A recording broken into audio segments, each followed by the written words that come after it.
Good morning, everybody. It's actually morning. I'm actually filming this before you guys get here today because I have a very busy afternoon. So let's start with our homework tips for today, Wednesday, February 10th, Unit 4, Lesson 11. Select all statements that show the correct reasoning for finding 14/15 divided by 5/7. You may want to actually try to solve this first, or at least set it up in a way where you would solve it. 14/15, you would change, you keep 14/15 the same, you would multiply instead of divide, so that's switch, and you would flip 7/5 to its reciprocal of 5/7. And if you want to go through and do the math, I mean, that's fine, then it will make these choices a little bit easier for you to try to figure out which ones fit, okay? The next part, they give you Claire's work, and she has incorrectly divided 4/3 by 5/2. So look at her reasoning. She is saying that 4/3 times 5 equals 20/3, and 20/3 divided by 2 equals 10/3. So do the math, see what she did wrong, and make the corrections. Next one, just finding the value of 15/4 divided by 5/8. Keep switch flip. Again, you could change this to eighths, make it 30/8. Might be a little bit easier for you.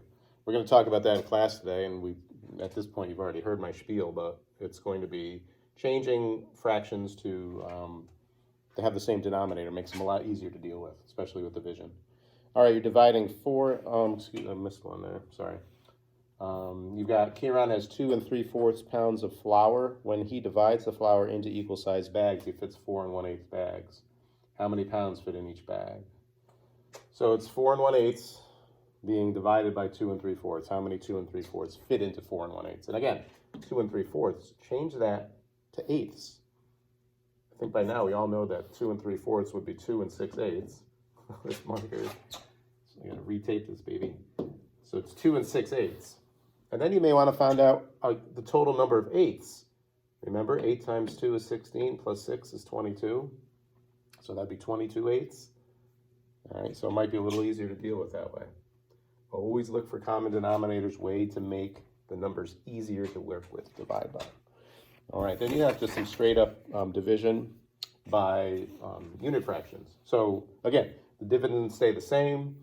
When we're dividing by unit fractions, there's that shortcut of just multiplying the dividend by the denominator of the fraction.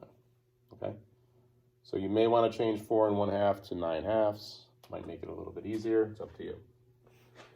All right. Next one. Decide whether each after charging a third of an hour, a phone is at 2/5 of its full power. How long will it take to charge the phone completely? Decide whether each equation can represent the situation. Okay, so again, you may want to solve this problem. Using a diagram would probably be the easiest way. It's charged 2/5 full of its power. So it's 2/5 charged, and it took a third of an hour to do that. Okay, now if you figure out how long it would take to do the whole phone, that's going to help you decide whether those equations are going to be useful or not. And then Elena and Noah are each filling a bucket with water. Noah's bucket is 2/5 full, and the water weighs 2.5 pounds. So again, the bucket is going to be your rectangle, right? 2/5 full, same as the phone, right? 2/5 charged, 2/5 full. The water weighs 2.5 pounds. Okay, so again, if you change that to 5/2 or whatever, take a look at what you got here, and that should help you there. So think about how much water what would it be to fully fill that bucket.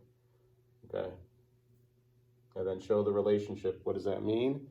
Well, you got to write a multiplication and division equation, and so to me, it's always easier to solve the problem. That 2 1/2. I mean, that's what's being divided into the bucket there. Okay. All right.